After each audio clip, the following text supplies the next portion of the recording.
Now we want to start talking about some masses and how those relate into what we've done so far. So we know our goal was to perform chemical reactions. We need a certain number of atoms. We want to efficiently count them. And so moles help us do that, count by groups. But the question is, how do we figure out the mass of that? We don't have any equipment that can just measure a mole of lead atoms. So how can we figure out the mass of a mole of an amount or some sort of thing like that? And so the question we want to ask is, what's the mass of a molecule? And so when we get into these ideas of starting to talk about mass and moles, it's kind of worthwhile to take a second to think about what these things even mean. Okay, so mass is asking the question of how much. This is generically just an amount of matter in a sample. So matter being like protons, neutrons, electrons in there. And in general, we really don't care when you're measuring mass what that mass is. 10 grams is 10 grams. It is just a measurement of how many, like literally subatomic particles are jammed into that. It doesn't matter what sort of atoms they're distributed in, or even how many atoms are in there. Are they big atoms, small atoms, anything like that. So mass tells you how much stuff is in there independent of where that stuff is located, what the volume of it is, or anything like that. And so that's a how much question. So it's an uncountable amount. Moles is a count of how many. You are now asking about a number of objects. So in this case, you care where the matter is. Are you dealing with atoms? Are you dealing with molecules? Are you dealing with formula units, ions? What is it that you are looking at? And so moles is going to give you the number of objects. And so the question, if you have a sample of matter for how many objects are in there, how many atoms, depends on the size of the atoms, depends on the types of the atoms, things like that. Really small atoms, you need a lot to get to a certain size mass. Really, really big atoms, big molecules, you don't need as many of those molecules to get to a certain mass. The important thing is that mass and mole measurements can describe the exact same sample, right? So a certain number of molecules has a certain mass. And so the question then is just, how do you choose to describe something? And because we just use mass more frequently, just because you can generically describe anything, right? Just the amount of matter in the sample. So 10 grams is 10 grams. You only need one piece of equipment, a balance or scale, to measure the mass of anything. For moles, you could theoretically make a mole measuring piece of equipment, but you would have to be measuring one particular pure substance in order for that number to mean anything. And that's a much harder thing to produce, so we just use mass measurements instead. So the original question, what is the mass of a molecule? The definition of that is called the formula mass. So formula, if we think of it, it's the molecular formula that we're talking about here. So it's just the mass of a formula. So that could be a molecule, a formula unit, whatever you're looking at. In order to compute the formula mass, you use the average atomic masses from the periodic table. Those are the mass values that are on the periodic table. So for example, H2O, in our formula, we can see that we have the 2 hydrogen atoms and then just 1 oxygen because there's no number written there. So if we want to figure out the mass of the molecule, we need to figure out the mass of the 2 hydrogen atoms, and then we have the mass of the 1 oxygen atom. And so then we can go and look at the periodic table and pull off these masses right here. You'll note when you look on the periodic table, you only see the numbers. So for example, hydrogen 1.01. The units on there are AMU, atomic mass units. The units are not written, and we'll see why in just a little bit. And for oxygen, you could find 16.00. Your periodic table, if you use the one that's in the additional resources or any of the other ones that have been here or in the book, you'll note there's a lot more digits after the decimal that they are displayed. I just use 2 digits after the decimal. So I always round my atomic masses to 2 digits after the decimal. The reason for that is because that's generally enough for sig figs. And you'll note not every atom type has a lot of digits after the decimal. And so you can just be consistent. I always use at least 2, and it just makes sig figs a bit easier because you're multiplying these things out. You have some exact numbers in here, then you're adding. And so you care about digits after the decimal for rounding. And this way your answer always has 2 digits after the decimal. So I just always use 2 digits. when I pull them off the table, I just round to that, and then I can round my answer to 2 digits as well. You can use more if you like. You can't use less. You do want to use 2. You don't want to have the molar mass be a limiting factor. If you think about it, we're generally going to use these formula masses in multiplication problems. And right now here I'm looking at 4 sig figs. So I'm unlikely to round a multiplication problem based on these 4 sig figs. And so that's generally going to be enough. But I don't want to limit it. I don't want to say cut off all the decimals and then say only have 1 sig fig in this formula mass. We really don't want to look at that. We want to have a total, a lot of sig figs in there. Enough. 4 is generally enough. 8 is a bit overkill.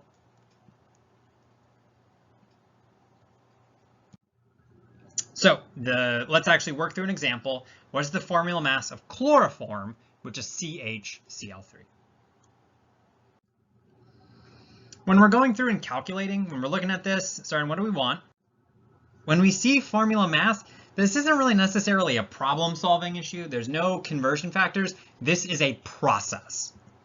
And the thing that we need to facilitate that process is the molecular formula. Okay, we want to take this molecular formula, and then we can use our atomic masses, which are on the periodic table. Okay, so it's going to be a matter of taking the formula that we're given, the molecular formula, figuring out the number of atoms, and then turning that into number of atoms, and then plugging that into with the atomic masses from our periodic table.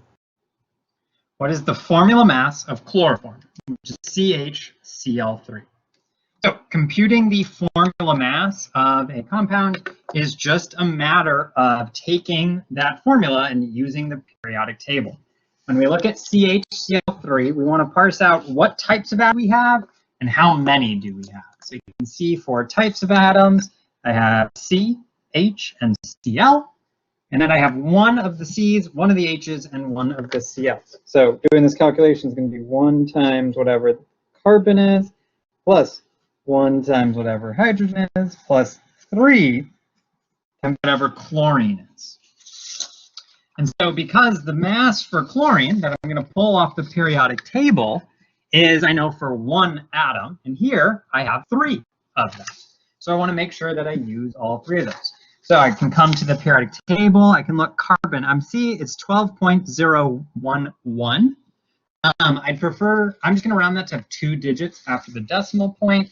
So that way I get 1 times 12.01. And the units aren't given on the periodic table, but whenever I'm putting formula mass, those units are AMU, the atomic mass units. I have 1 hydrogen. I come back, I find hydrogen on the periodic table, 1.008. I'm going to round that to 1.01 AMU. Plus 3 times chlorine is, I find chlorine, Cl right here, 35.45. One of the things we can see, chlorine doesn't have any more digits after that. This is why I use the 2-digit rule after the, whenever I'm pulling these values off the periodic table. So that way, because we're going to multiply these together and then add them, for adding, for sig figs, we care about digits after the decimal point. Chlorine has 2 digits at that point. That's that's generally most everything. That's the lowest they have. So if I just always use 2 digits after the decimal point, when I go to compute my formula unit at the end, I'm always just going to have 2 digits after the decimal point for sig figs. So I don't have to worry about how I round in this particular problem. If you go crazy with like these 3, 4, 5 digits after the point, on like some things, it requires thinking about rounding, and I'd rather not have to think about it. Just automatic. Always leave 2 digits after the decimal point. So I've gotten all of my values. The 12.01 AMU for carbon, 1.01 for the hydrogen, and the 35.45 for chlorines with the 3 of those. So if I take those, combine them all together, I get 119.38 AMU. And so I can always calculate the formula mass for anything that I'm looking at based on if I know the formula and if I have access to a periodic table. So now that we know how to measure the mass of, determine the mass of one molecule, we want to go back to thinking about groups, right? And so when we talked about counting units, we had just say a certain number of objects. So now we want to think about what the mass of that number of objects would be. So if we think about, say, a dozen, that's 12, we know. We know that a dozen mice weighs, say, a small amount, because each mouse is small, whereas a dozen elephants weighs a lot because each elephant is really big. They are both still a dozen, right? So when we're in these counting descriptions, the size, the number of objects in that group is the same, but the properties of those groups may be distinct. You have a much larger mass for a group that has more things in it, okay? Or has larger objects in it, because they have 12 objects in each. Whatever has the bigger objects is going to have a larger mass. If we start thinking about the chemical context, different atoms have much different sizes. Lithium, for example, the nucleus is 3 protons, 4 neutrons.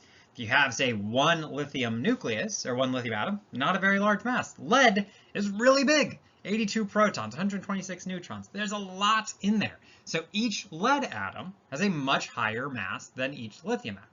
So if you got a group of them, if you got groups that were the same size, mole of lithium, mole of lead, those masses are going to be different. Because each lithium atom is smaller, a mole of lithium is going to have a smaller mass than a mole of lead atoms. Same number of objects, different size objects.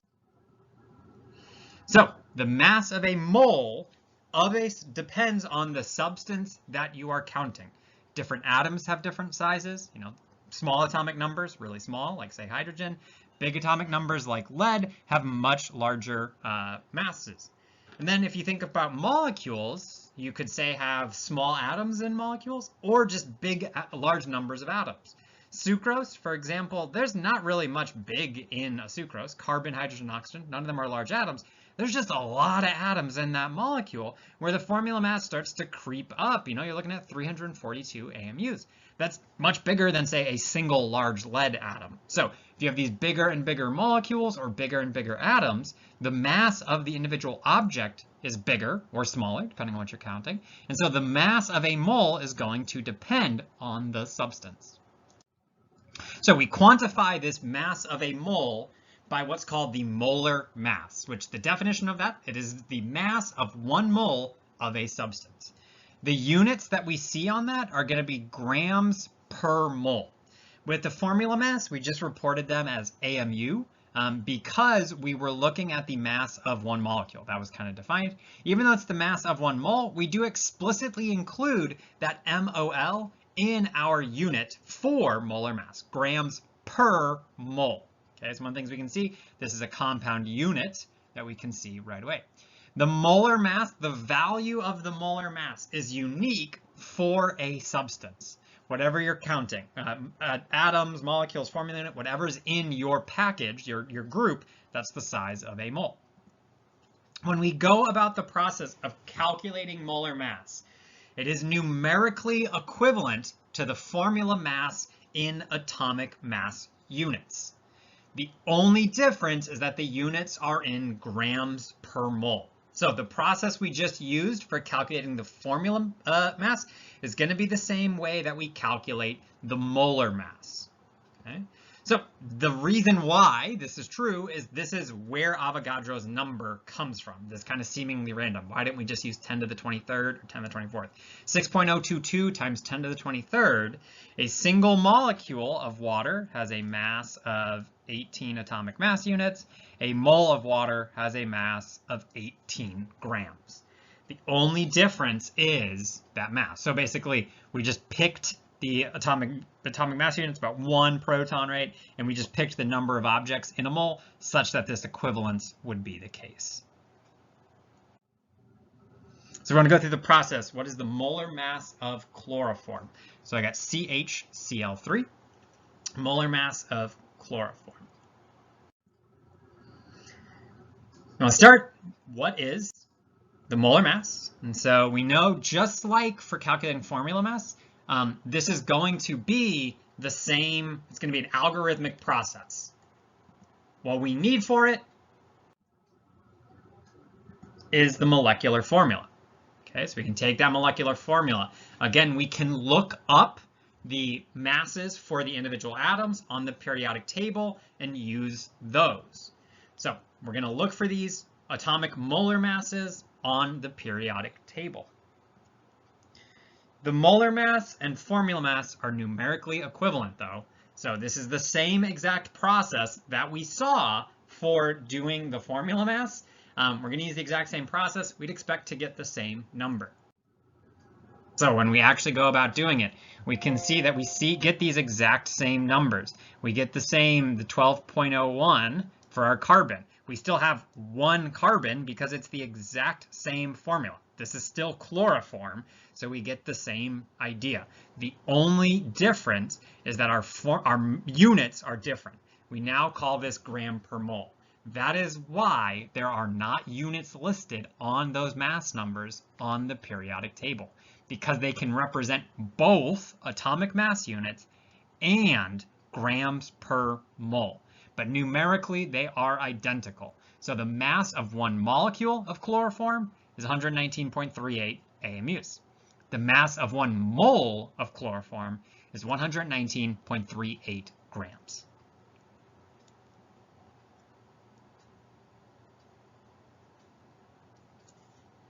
So computing the molar mass is something we can always do as long as we know what the molecular formula is and we know what we have access to a periodic table. So periodic table, we're going to see it's going to come back again and again. It's the first time we're really going to be using it to calculate these molar masses.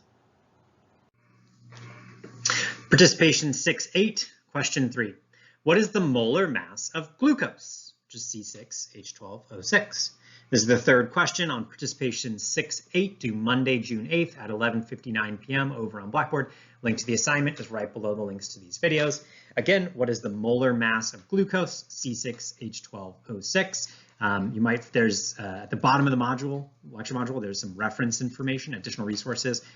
You might find some useful information in there to help answer this question.